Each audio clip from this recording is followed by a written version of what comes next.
Geisa, prazer enorme estar com você na Semana do Fígado. Agradecer o convite do João Marcelo, da Flávia, por essa oportunidade de partilhar um pouquinho da nossa experiência juntos, né, que a gente tem vivido nesses anos. Né? Isso. Esse tempo todo nós temos trabalhado juntos lá na Rede DOR, São Luís, junto com a doutora Nicole, com o pessoal todo que faz TGI, patologia hepática. E é sempre um prazer estar junto com você, né, Fred, compartilhando da sua experiência. A gente divide a mesa no dia a dia. Dividimos a mesa no dia a dia, né? Maravilha. Então, nós vamos falar aqui hoje sobre as perspectivas futuras na avaliação histopatológica do fígado, na nossa biópsia hepática de todo dia, né? Então, começando a falar do passado e do presente, a indicação da biópsia hepática ela vem sofrendo variações do tempo, desde a sua introdução em 1883 com Paul Ehrlich, e usada inicialmente para determinar o acúmulo de glicogênio em pacientes diabéticos, inclusive nessa época, Fred, usando biópsia por agulha. Por agulha. Eu não consegui nenhuma fotografia da agulha do Paul Ehrlich. Mas depois disso, o uso se tornou mais conhecido e a partir de 1958, então, com Mengele, biópsia hepática em um segundo. Exatamente, adaptou a biópsia de uma forma muito mais rápida, como você disse, em um segundo, né? Então, o seu uso foi sendo mais ampliado. E hoje em dia ele é utilizado numa variedade de condições, como doença hepática gordurosa, distúrbios induzidos por drogas, toxinas, distúrbios autoimunes, doenças colestáticas, alterações vasculares, muito importante no pós-transplante também, né, para quando houver alguma condição complicativa, né, do transplante, e nas neoplasias. Então, a utilização da biópsia hepática é uma utilização ampla. É interessante a gente pensar em perspectiva futura, sabendo que a gente está andando já numa plataforma que tem um laço, né? São 140 anos, quase 150 anos de história de biópsia hepática. Exatamente. Então, a gente está avançando de um lugar, então temos já essa plataforma, já que foi construída ao longo de tanto tempo, tantas pessoas brilhantes, né, Gil? Exato, né? E com tantas descobertas também, né? Sim. E todos nós estamos familiarizados com aquela biópsia hepática, onde a gente tem as colorações histoquímicas, o uso do HE, dos tricrômicos, e até mesmo com técnicas imunohistoquímicas que a gente tem usado, que tem ampliado muito esse estudo da biópsia hepática. O surgimento dos métodos não invasivos para avaliação do tecido hepático e a melhoria no diagnóstico clínico e tratamentos mais eficazes de doenças hepáticas, inclusive hepatite B e C, uma coisa que eu acompanhei, a gente fazia inúmeras biópsias para acompanhamento, para estadiamento. Você viu a história dos vírus, olha, né? Conheço a história dos vírus, da descoberta do vírus C, né? E isso teve um impacto muito grande na utilização e indicação, porque com o surgimento desses métodos não invasivos, pensou-se na possibilidade de não ser necessário mais a utilização tão frequente, principalmente para estudo de fibrose, avaliação de fibrose e complicações, né? Então, aqui, olha, nós podemos ver, você pode falar melhor sobre isso, a gente gosta de cor, né, Fred? Sim. Gostamos de cor. A patologia, ela é multicolorida. Patologia sem cor não existe, né? É verdade. As então, técnicas vamos lá. histoquímicas são maravilhosas. Né? Isso, exatamente. Então, nós temos ali, no primeiro slide, a doença hepática gordurosa, corada pela hematoxilina eosina. No centro do campo, nós temos uma célula balonizada, bem no centro do campo. Do lado direito, nós temos a coloração de Peus, onde nós vemos o acúmulo de ferro, né, de pigmento férrico, de hemosiderina dentro dos hepatócitos, né, considerando isso aí um quadro de hemosiderose. Nós temos ali do lado esquerdo,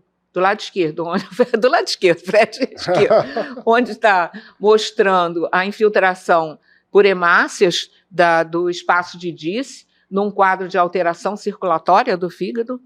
E do lado direito, abaixo, nós temos um espaço portal corado pelo PAS com diastase, mostrando glóbulos, pequenos glóbulos PAS com diastase positivos, num quadro de glóbulos de alfa-1 antitripsina na deficiência de alfa-1 antitripsina.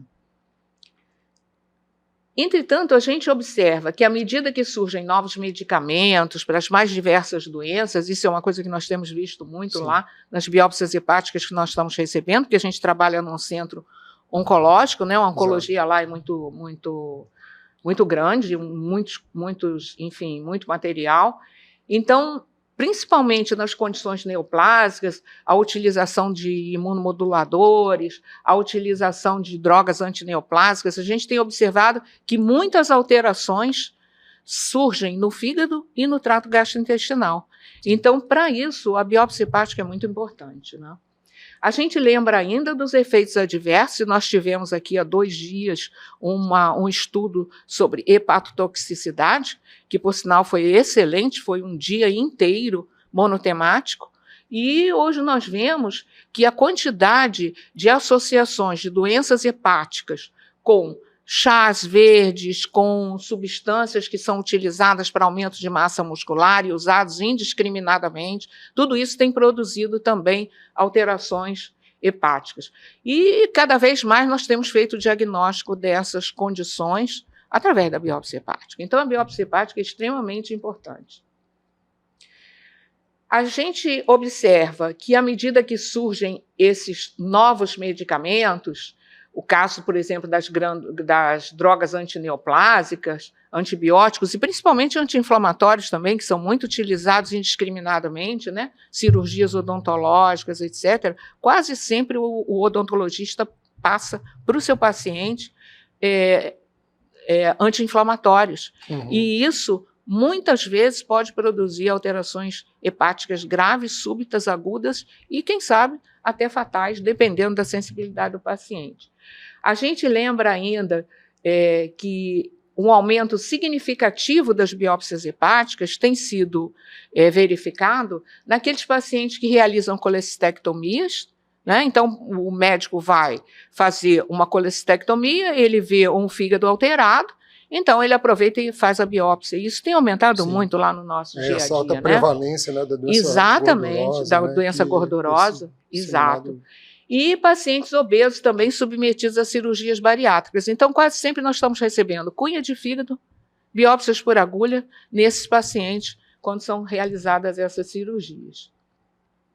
Então, embora o advento de biomarcadores séricos, da elastografia, permitem aos clínicos estimar a intensidade da fibrose, uma coisa muito importante na biópsia é a gente entender a evolução da doença. E isso pode ser feito através da elastografia, sim, mas não de uma maneira tão, vamos dizer assim, tão bem visto como a gente consegue fazer na biópsia hepática, inclusive a evolução.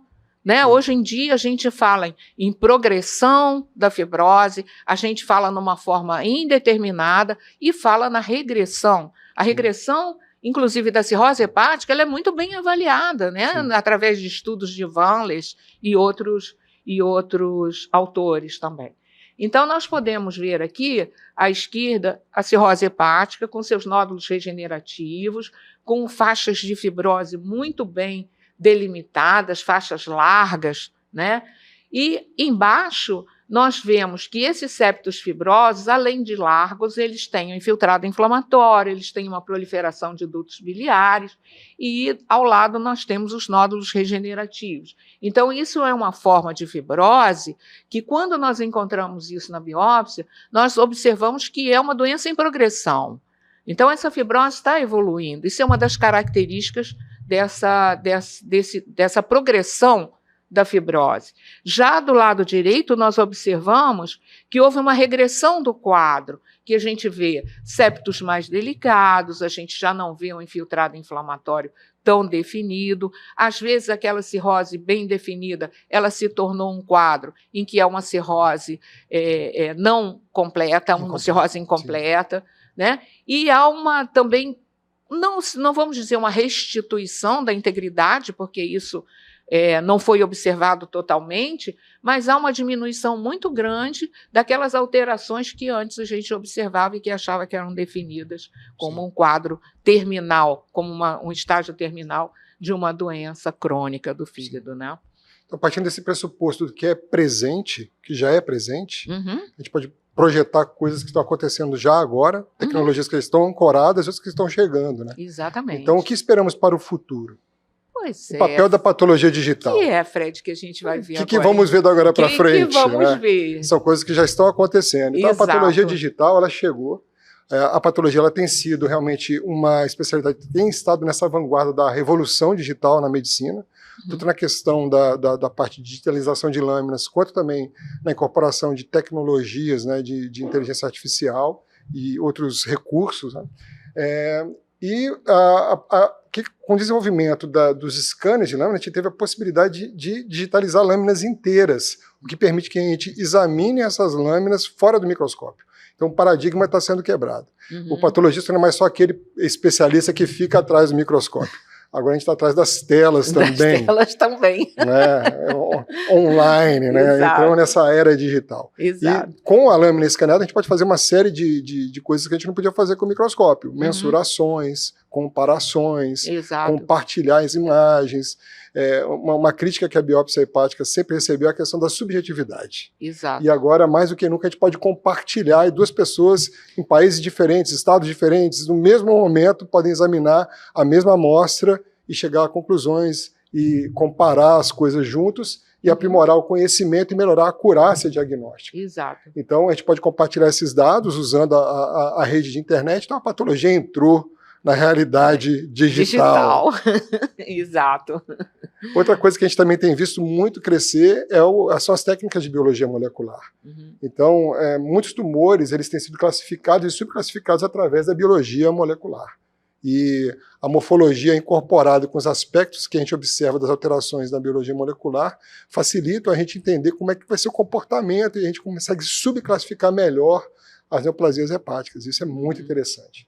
Além disso, nos casos mais difíceis, onde você tem uma dificuldade de entender mesmo se tem ali um fenômeno que tem uma carcinogênese, se aquele tumor é primário ou não, a biologia molecular pode dar diagnósticos precisos, né, com mutações específicas para tipo de tumores, como, por exemplo, o colangiocarcinoma, né, que tem a mutação do N1.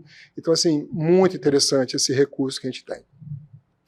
E a gente pode usar as técnicas de hibridação in situ para pesquisar agentes infecciosos, né? Nós usamos isso lá no pós-transplante, né? Sim. Naqueles casos graves de alterações pós-transplante. Que mais? Então, a gente tem agora a inteligência artificial chegando, junto com o machine learning. Então, o que significa isso? Né? É o conceito de máquinas executando tarefas que eram exclusivas de domínios humanos. No contexto da patologia, na verdade, o patologista ele treina o software a interpretar as imagens e formular diagnósticos, né, opções diagnósticas, que depois vão ser provavelmente ser julgadas ali por um patologista e para poder chegar num consenso, entender melhor as alterações morfológicas. Certo.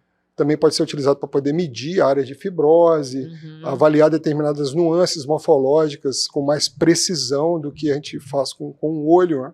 Então a inteligência artificial ajuda a gente nisso. E no fígado ainda não tem uma aplicação tão grande como em outras especialidades, como no câncer de próstata, por exemplo, mas a gente pode usar também para diferenciar lesões benignas e malignas, densidade de núcleo, uma série de fatores que a inteligência artificial pode nos ajudar.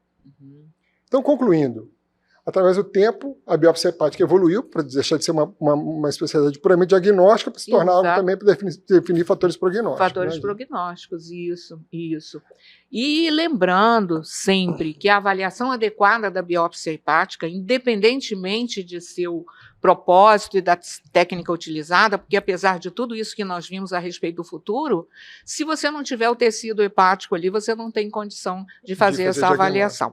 E para que isso ocorra de uma maneira correta, o fragmento tem que ser um fragmento razoável, com 10 a 12 espaços portais, e que venha acompanhado das informações clínicas, doutor Frederico. Por favor. Boas perguntas terão boas respostas. Exatamente. Então, apesar de todos esses avanços, a biópsia hepática vai continuar sendo usada, então a gente não deixou para trás o passado, né? Em apresentações incomuns, né, Geisa, desordens concomitantes, a gente vai poder definir qual que é o fator que é mais preponderante, a biópsia hepática ajuda a separar isso, a dar mais informações para o clínico tomar decisões, mas assim, com mais perspectiva mais precisa. Mais precisa. Então eu posso dizer o seguinte, Geisa, a gente começou com um bom e velho rádio, mais de 100 anos de idade, mas agora a gente migrou para a era digital. Então a patologia está aí, dentro do que é o mundo digital, o mundo virtual. E eu quero terminar essa conversa com uma frase, né, do George Orwell, falando no rádio, na BBC, né? Quem domina o passado, domina o futuro. Quem domina o presente, domina o passado. Foi um prazer estar com você aqui, doutor Frederico. Muito obrigado. E obrigada a todos.